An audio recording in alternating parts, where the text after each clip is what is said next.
ये शाबानुल मुअज़्ज़म का महीना है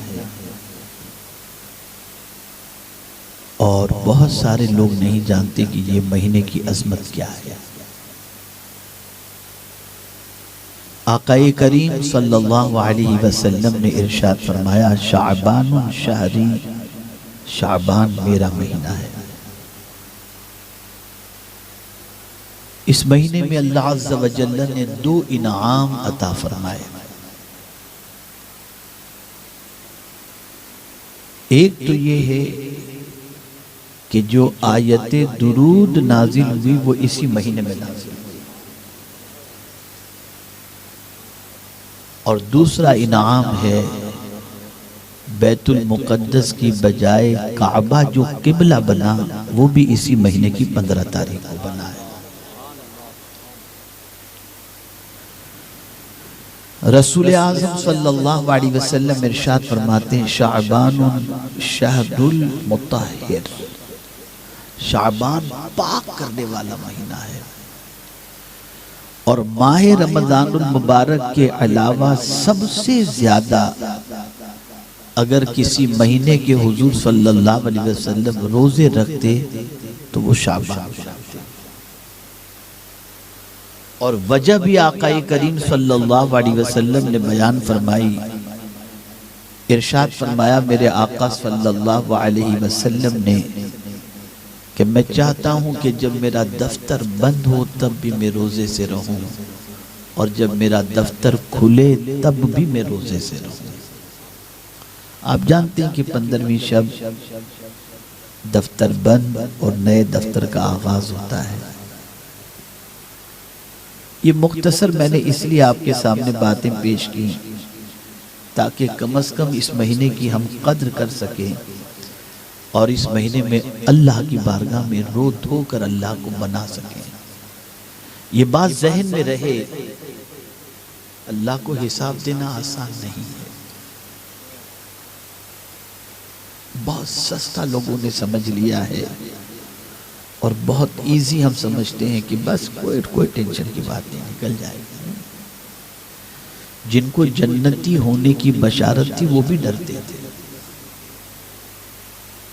सैयदना सिद्दीक़ अकबर रदी अल्लाहु मौला तबारक व तआला अन्हु तो फरमाते हैं कि काश में कोई परिंदा होता कि लोग काट कर मुझे खा जाते ताकि अल्लाह को कोई हिसाब तो न देना पड़ता।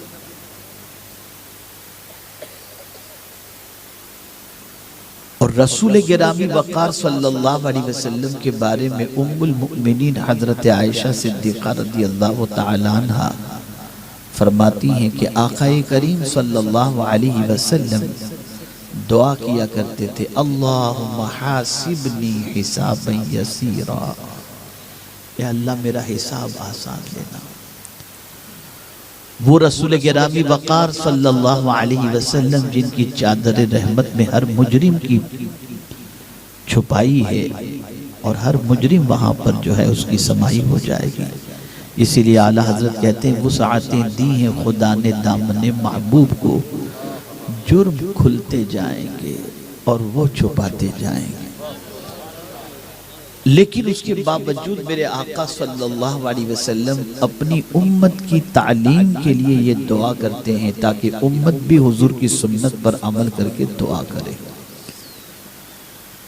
इस वक्त सबसे ज्यादा अगर किसी चीज से इंसान गाफिल है तो वो अल्लाह की बारगाह में जवाब देने के तसव्वुर से गाफिल है। आज का मुसलमान ये समझता है आंख मेरी, कान मेरा, जबान मेरी, दिल मेरा, जिस्म मेरा, माल मेरा, मैं जो चाहूं करूं। अल्लाह फरमाते नहीं, इन्ना सम्अ वल बसर वल फुआद कुल्लु उलाइका काना अन्हु मसऊला, बेशक कान, आंख और दिल, इन सब के बारे में अल्लाह सवाल पूछेगा, सबका जवाब देना। इतना आसान नहीं है, बहुत सख्त तरीन वो दिन होगा जब अल्लाह हिसाब लेगा। और आपको बताऊंगा तो हैरत होगी, हदीस मुबारका में भी है और कुरान मुक़द्दस में भी मौजूद है कि अगर बाप का हक बेटे पर निकलता होगा या बेटे का हक बाप पर निकलता होगा तो उस दिन वो बाप की रियायत भी नहीं करेगा, अब्बा मेरा हक दो, कयामत में। बल्कि एक वाकया मैं अर्ज करता हूँ, तफसीर रूहुल बयान में अल्लामा इस्माइल हक्की रहमतुल्लाह ताला अलैह ने इस वाक़े को नक़ल फरमाया है। हज़रत काब रज़ी अल्लाह ताला अन्हु इरशाद फरमाते हैं, कल बरोज़ क़यामत मेरी माएँ और बहनें भी मौजूद हैं, गौर से ख़ास तौर पर वो भी समान। क़यामत के रोज़ हज़रत काब रज़ी अल्लाह ताला अन्हु फरमाते हैं कि एक माँ का आमाल नामा तोला जाएगा तो नेकी और गुनाह दोनों बराबर बराबर होंगे। रब इरशाद फरमाएगा, मेरी बंदी एक नेकी लेकर के आ ताकि तुझे जन्नत में डाल दिया जाए। अल्लामा इस्माइल हक्की रहमतुल्लाह ताला अलैह फरमाते हैं कि हज़रत काब रज़ी अल्लाह ताला अन्हु फरमाते हैं कि वो माँ क़यामत में अपने बेटे की तलाश में निकलेगी कि मेरा बेटा मुझे बहुत चाहता था, सर में दर्द हो तो पूरी रात दबाता था, जरा भी चेहरा उतरा हुआ देखे तो खाना छोड़ देता था, मेरी कोई तकलीफ मेरा बेटा गवारा नहीं करता था। माँ सोचेगी चलो उससे एक नेकी आज लेकर के आ जाओ, मेरी बख्शिश हो जाएगी। कुदरत का करना भी ऐसा कि इतने बड़े मजमे में जहाँ इंसानों का जम्मे गफीर तलाश में निकलेगी बेटा मिल जाएगा, लेकिन बेटे का हिसाब नहीं हुआ था। माँ कहेगी मेरे बेटे आमाल नामे तोले गए, एक नेकी की ज़रूरत है, तेरी नेकियों में से एक नेकी मुझे दे दे ताकि तेरी माँ की बख्शिश हो जाए। बेटा जवाब में कहेगा, माँ आज मैं तेरी कोई मदद नहीं कर सकता। माँ तड़प जाएगी। माँ कहेगी मेरे बेटे मैंने 2 साल 9 महीने तक तुझे मैंने मेरे शिकम में उठा के रखा, बेटा एक नेकी दे दे। माँ आज तेरी मैं कोई मदद नहीं कर सकता। माँ गिड़गिड़ाएगी, कहेगी बेटा 2 साल तक मैंने तुझे दूध पिलाया है, बेटा एक नेकी दे दे। बच्चा कहेगा माँ मैं तेरी आज कोई मदद नहीं कर सकता। माँ गिड़गिड़ाएगी और कहेगी मैंने तेरी नजासतें साफ की हैं, तेरी गंदगी को मैंने साफ की, बेटा तू खाता नहीं था उस वक्त तक मैं सोती नहीं थी, तेरी इतनी मैंने खिदमत की, बेटा एक नेकी तो दे दे।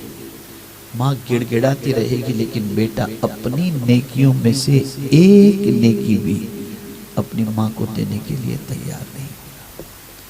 हज़रत काब रज़ी अल्लाह ताला अन्हु फरमाते, अब मेरी बहनें भी सुने और आप सब भी सुने।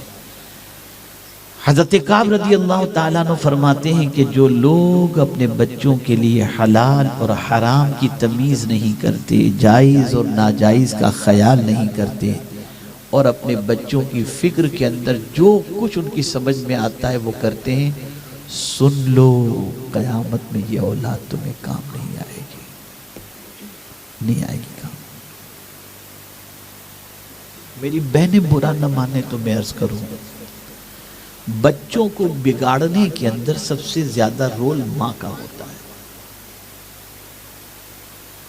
हर गलत चीज के ऊपर माँ सपोर्ट करती है और बाप डांटे तो माँ कहेगी तुमको क्या समझ में आता है, नतीजतन वो बच्चा बिगड़ जाता है। याद रखो, अच्छी तरीके से याद रखो, जिस औलाद के लिए तुम हलाल और हराम की तमीज़ नहीं करते, जायज़ नाजायज़ की तमीज़ नहीं करते, काम नहीं आएगी वो औलाद क़यामत के दिन। क़यामत के दिन अगर कोई चीज़ काम आएगी तो आओ कुरान से पूछते हैं, यौम ला यनफ़उ मालुम वला बनून इल्ला मन अतल्लाह बिक़ल्बिन सलीम। क़यामत के दिन न माल नफ़ा पहुँचाएगा न बेटे नफ़ा पहुँचाएंगे, लेकिन जो अपना सलामत वाला दिल लेकर के आएगा वो दिल क़यामत के दिन उसे नफ़ा पहुंचाएगा।